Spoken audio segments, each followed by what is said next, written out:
Assalamualaikum warahmatullahi wabarakatuh. Halo teman-teman semuanya, bagaimana kabarnya? Semoga kita semuanya senantiasa di bawah lindungan Allah Subhanahu wa Ta'ala. Nah teman-teman, bersama dengan Teacher Novi, kali ini saya akan membawakan salah satu kisah tentang Nabi kita, yaitu Nabi Yakub alaihissalam, dengan judul Garis Keturunan Istimewa. Nah, teman-teman tahu kenapa Nabi Yakub mempunyai garis keturunan istimewa? Karena beliau adalah satu-satunya nabi di mana kakeknya, ayahnya, serta putranya juga diangkat menjadi nabi oleh Allah Subhanahu wa Ta'ala. Kakek beliau adalah Nabi Ibrahim, ayahnya Nabi Ishak, sedangkan putranya adalah Nabi Yusuf. Nah, teman-teman semuanya yang di rumah, Nabi Yakub bukanlah satu-satunya putra dari Nabi Ishak. Beliau mempunyai saudara kembar. Ayahnya Nabi Ishak merasa khawatir, kemudian menyarankan Nabi Yakub untuk melakukan hijrah ke tempat pamannya yang bernama Laban bin Batuil di kota Padan Aram, Irak. Akhirnya Nabi Yakub menyetujuinya, teman-teman. Mulailah beliau pergi ke tempat pamannya. Nah, teman-teman, untuk sampai di tempat pamannya, Nabi Yakub itu harus melewati gurun pasir, teman-teman. Pada saat itu, untuk melewati gurun pasir adalah pekerjaan yang sangat sulit. Kenapa sulit? Karena pada saat siang hari di gurun pasir, suhunya itu panas sekali, teman-teman, panas terik.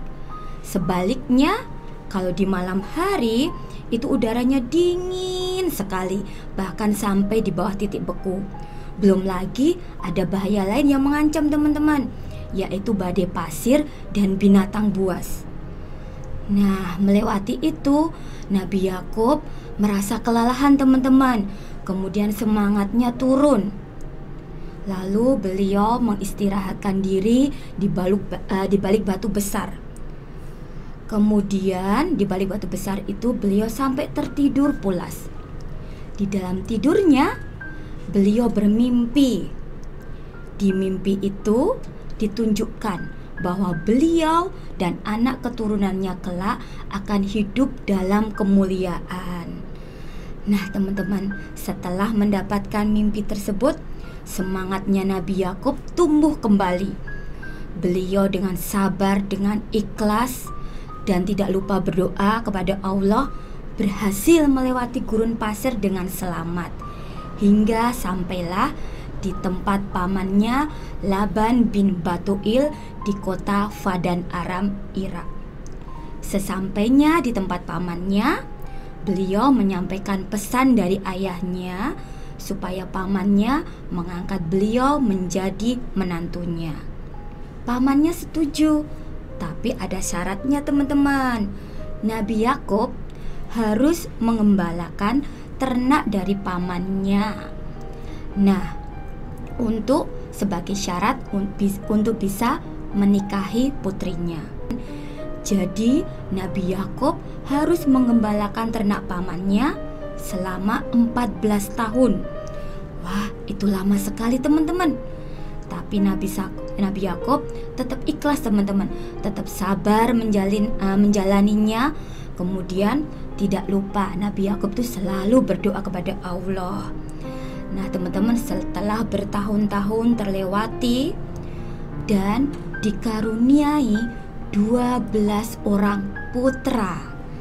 Nah, teman-teman, di antara ke-12 putranya itu, Nabi Yakub paling dekat dan paling sayang dengan putranya yang bernama Yusuf kecil. Apalagi setelah Yusuf kecil bercerita kepada Nabi Yakub tentang mimpinya. Di mimpinya itu mengisyaratkan bahwa kelak Yusuf kecil juga akan diangkat nabi oleh Allah Subhanahu wa taala. Nah, teman-teman, melihat kedekatan Nabi Yakub dengan Yusuf kecil, saudara-saudara Yusuf kecil yang lain kecuali Bunyamin merasakan iri. Mereka berusaha untuk menyingkirkan Yusuf kecil. Hingga pada suatu ketika, saudara-saudara Yusuf kecil itu berbohong, menyampaikan kepada ayahnya Nabi Yakub bahwa Yusuf kecil diserang binatang buas dan tidak tahu bagaimana nasibnya. Mendengar hal itu, Nabi Yakub sedih, teman-teman. Beliau menangis. Beliau tahu kalau anak-anaknya telah berbohong. Tetapi beliau tidak marah, bisa menahan amarah. Mereka tetap disayang, tetap dianggap sebagai putra beliau. Nabi Yakub setiap hari selalu berdoa untuk keselamatan Yusuf kecil, untuk kesehatannya. Dan teman-teman tahu, di setiap doanya Nabi Yakub selalu menangis, teman-teman, memikirkan Yusuf kecil. Sehingga lama-kelamaan beliau mengalami kebutaan. Nah, teman-teman, Nabi Yakub selama bertahun-tahun mengalami kebutaan karena memikirkan Yusuf kecil. Tetapi beliau masih tetap sabar, teman-teman. Hingga suatu ketika mukjizat Allah datang.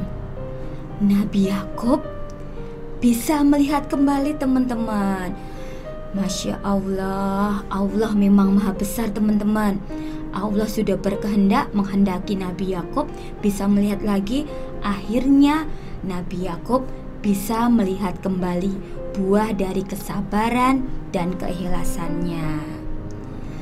Nah, teman-teman semuanya, dari cerita Nabi Yakub tersebut kita bisa mengambil pelajaran, teman-teman. Kita sebagai hamba Allah harus senantiasa bersabar, ikhlas, dan bertawakal kepada Allah. Serta jangan lupa kita harus setiap saat berdoa kepada Allah, teman-teman. Karena kesusahan apapun, kesulitan apapun, apabila kita serahkan kepada Allah, kita mau berdoa kepada Allah, pada akhirnya kita nanti akan mendapatkan kebahagiaan. Nah, teman-teman yang di rumah, cukup sekian cerita dari Teacher Novi. Apabila ada salah kata maupun cerita, Teacher mohon maaf yang sebesar-besarnya. Terima kasih untuk kebersamaannya. Wassalamualaikum warahmatullahi wabarakatuh.